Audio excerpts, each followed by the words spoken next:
Moin aus Dänemark, Ferdinand hier. Ich habe mir mein Fahrrad genommen und bin Richtung Norden gefahren. Ungefähr 40 Minuten entfernt von Kopenhagen.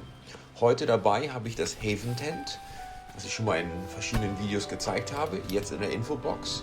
Und das wollen wir jetzt erstmal aufbauen. Ich habe mir eine Stelle ausgesucht, direkt am Strand, wo nur ein steiler Hang ist. Das heißt, ich brauchte eine Hängematte. Jetzt gab es da einige Bäume, die eher dünner sind, aber ich habe einige getestet und habe hier zwei gute herausgefunden. Für alle, die nichts mit dem Haven Tent anfangen können, im Grunde genommen ist das Haven Tent eine Hängematte von der Marke Haven und ich habe hier das Modell Safari. Das ist sozusagen das Haven Safari. Und die Idee ist, durch diese zwei Stangen, die ich hier gerade einfüge, dass die Hängematte hundertprozentig gerade ist, wenn man drin liegt. Das heißt, man liegt da drin nicht wie in einer Banane, sondern eher wie auf dem Fußboden. Und das funktioniert wirklich. Ich habe das mehrmals jetzt schon getestet und ich bin sehr von überzeugt. Und damit es auch im Regen hält, spannt man oben drüber noch ein Tarp, welches ich für diesen Trip jetzt hier nur notfalls befestigt habe, aber nicht an den Seiten eingehakt habe. Wenn man richtig windigen und regnerischem Wetter unterwegs ist oder auch im Schnee, dann kann man das auf jeden Fall an den Seiten anhaken und dann fungiert es wie ein richtiges Zelt.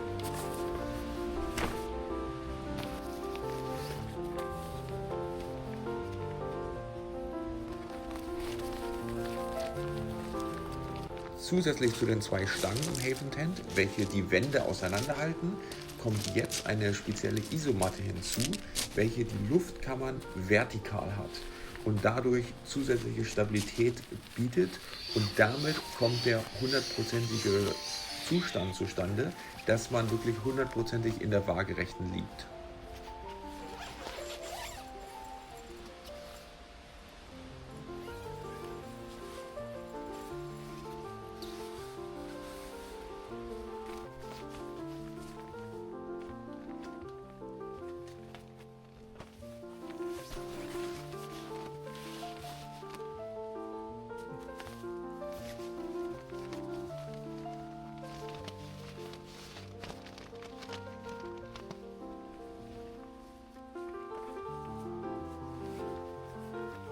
Diese Isomatte wird nun in die einzelnen Eckbefestigungspunkte eingeschoben und dann ist mir aufgefallen, dass ich zu viel Luft reingemacht habe. Das heißt, ich muss noch ein bisschen Luft rauslassen und dann ist das Haven Tent fertig.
Ich habe mir diesen Schleifstein für sehr günstiges Geld erworben.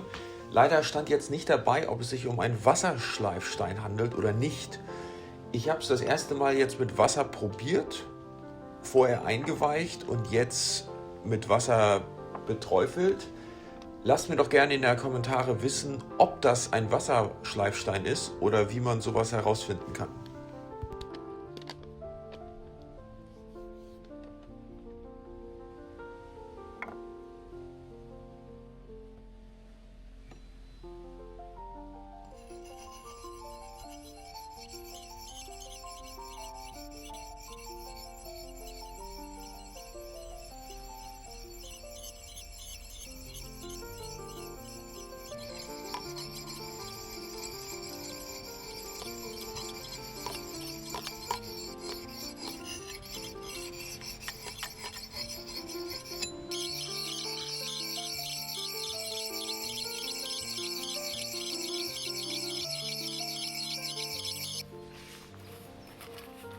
Was ich absolut immer dabei habe, ist natürlich mein Kochset. Dann habe ich meine French Press dabei. Neben meiner Axt habe ich immer noch eine große Säge dabei. Bin ich wirklich sehr von überzeugt. Endlich mal eine professionelle Säge, um auch richtig Fortschritt zu machen und größere Äste durchzusägen. Ich habe auch noch einen Notfall-Wasserfilter dabei, obwohl ich natürlich am Salzwassergewässer hier bin. Trotzdem im Hinterland sind ja Seen. Und zu zuletzt habe ich immer ein bisschen Tee und Kaffee dabei. Jetzt gab es diesen wahnsinnig steilen Berg. Das sieht auf der Kamera nicht so aus. Aber es war nicht einfach, da hochzukommen. Auf jeden Fall oben war trockenes Holz. Das heißt, für mich ging es hoch, etwas abgeschnitten und dann wieder runtergefallen oder gegangen. Nennen wir das mal so.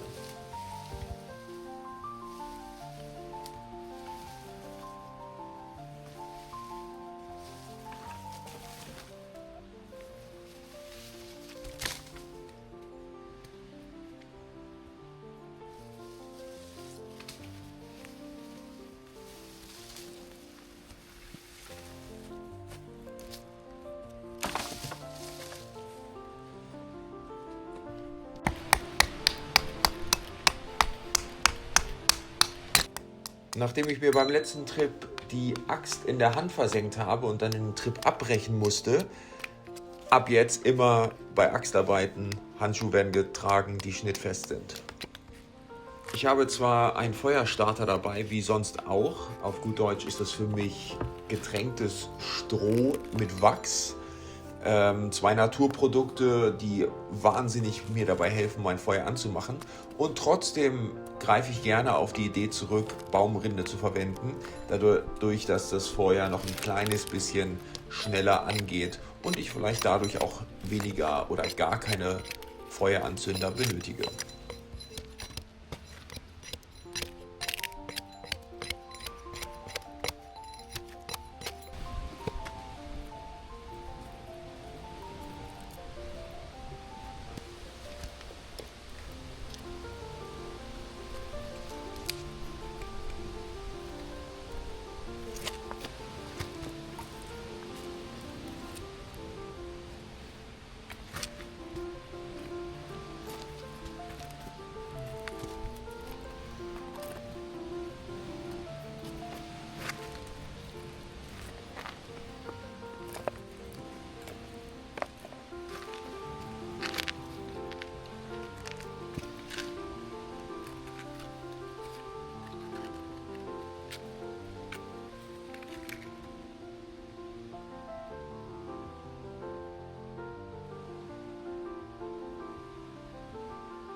Das ist in der Tat ein bisschen schwer zu erkennen, weil ich mit einem Weitwinkelobjektiv filme.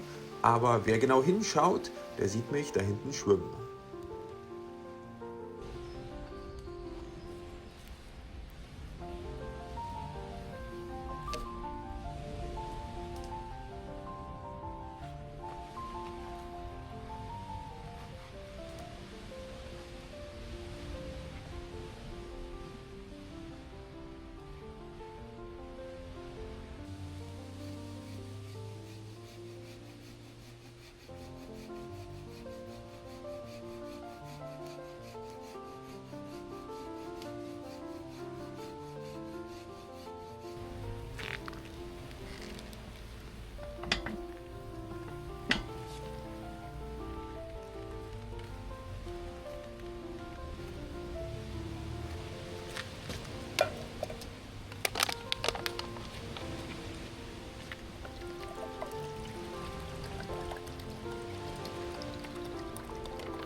Für mich gibt es heute Abend Nudeln. Allerdings habe ich meinen Löffel vergessen und auch eine Gabel und auch mein Schnitzmesser. Das bedeutet, ich nehme jetzt die Axt und mache mit der Axt aus einem Stock 2 Stäbchen, mit denen ich gleich meine Nudeln verspeisen werde.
Wer meine Campingtrips schon ein bisschen länger verfolgt, der weiß ganz genau, bei mir gibt es jeden Abend eine große Kanne oder einen großen Becher Kräutertee.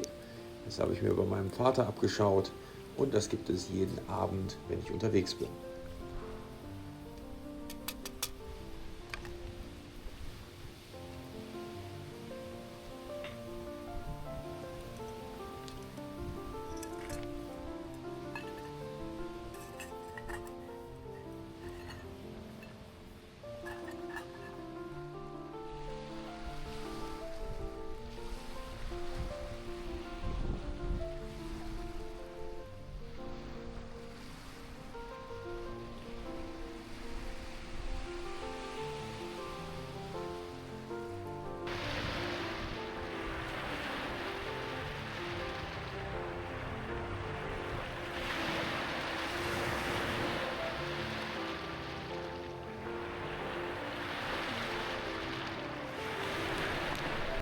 So sieht das Haven Safari von innen aus und jetzt ist es Zeit, die Augen zuzumachen.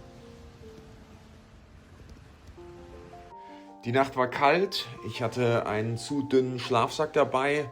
Mich haben dann doch die relativ frischen Temperaturen nachts überrascht. Aber jetzt ist ein neuer Morgen und jetzt wird erstmal Kaffee gekocht.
Jetzt wurden alle Sachen wieder zusammengepackt. Ich habe noch 2 Dänen getroffen und einen aus Österreich, der gerade von Österreich bis hoch zum Nordkap fährt. Hier haben wir alles gerade zusammengepackt. Das Haven Tent ist auch zusammengepackt. Die 2 Bäume stehen wieder ganz alleine da. Und diesen Spot hier werde ich definitiv nochmal besuchen. Das ist ein wirklich schöner Spot. Links hier gibt es noch einen Shelter, den man sich mieten kann. Und ansonsten kommt man mit seinem eigenen Zelt. Schön, dass du wieder dabei warst. Wir sehen uns das nächste Mal.